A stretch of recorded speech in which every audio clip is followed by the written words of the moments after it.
For 9 chapters, we have developed the core rules of quantum mechanics strictly by hand. We mapped the wave function, derived the Schrödinger equation, and solved the standard potential wells using analytical mathematics, pencil, and paper. Our goal now is to take those disparate analytical pieces and assemble them, building a universal, configurable, one-dimensional Schrödinger solver from scratch. This interface displays our finished machine. Given a potential energy profile, like this harmonic oscillator, the solver computes bound state energies and eigenfunctions. Notice the exact numerical outputs on the right. We expect these discrete values to match the analytical spectra derived earlier. Building a graphical interface to draw a pretty wave is a straightforward programming exercise. The real challenge lies beneath the interface. We must translate the continuous mathematics of the time-independent Schrödinger equation into an algebraic structure that a computer can process. Visual plausibility does not equal physical accuracy. A simulation can produce convincing, smooth animations while computing completely false physics. To trust the output of our machine, we have to construct its core logic directly from quantum postulates and then rigorously validate it against known analytical results to prove it isn't lying to us. The analytical Schrödinger equation operates over a continuous spatial domain. A computer, however, requires discrete data. We have to take that continuous one-dimensional space and chop it into segments. Across this grid, we use a finite difference approximation to calculate the second derivative of the wave function. This gives us our vital kinetic parameter, Tk equals h bar squared over 2mh squared. A brief warning on notation. The variable h here represents the spatial grid spacing. Do not confuse it with Planck's constant. Using this kinetic parameter, we can map our continuous differential equation onto a Hamiltonian matrix, which must remain real, symmetric, and tridiagonal.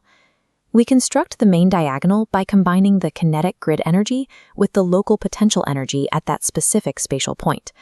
Then we populate the off-diagonals.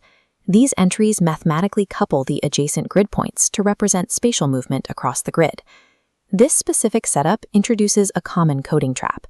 Notice the factor of 2 in the diagonal, 2tk, and the lack of a 2 in the off-diagonal, minus tk. Swapping these is fatal to the physics. Placing tk on the diagonal instead of 2tk falsely halves the calculated ground state energy of your simulation. This resulting tridiagonal matrix encodes the physical system directly into the framework of solvable linear algebra.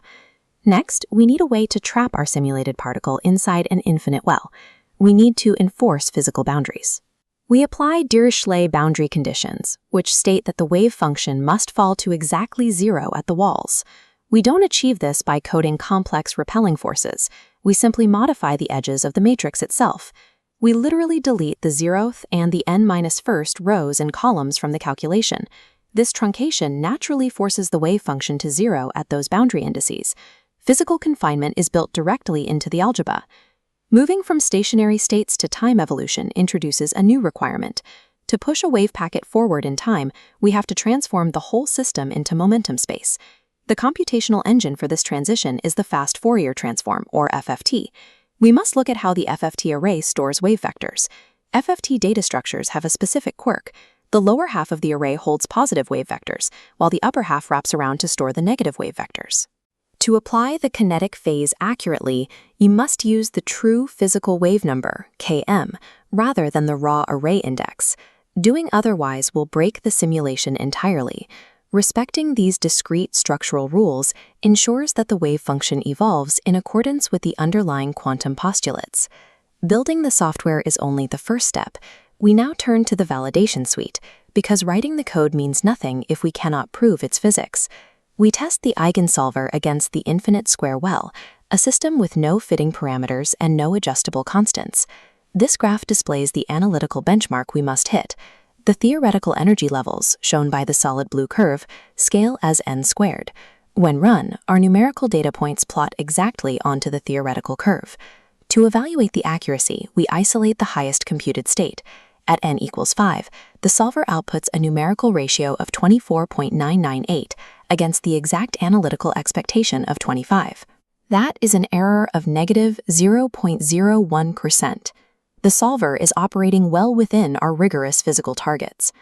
There is one final sanity check we must run to close a conceptual loop we opened back in Chapter 1. We configure the solver's potential to simulate a harmonic oscillator. If this machine is correct, the numerical ground state of this oscillator must saturate the Kennard bound of the uncertainty principle. Achieving this minimum uncertainty result proves that our discrete matrix is behaving like a true quantum system. Computation is not a substitute for working through the mathematics by hand. Instead, this level of numerical agreement validates the theory we have built from the ground up.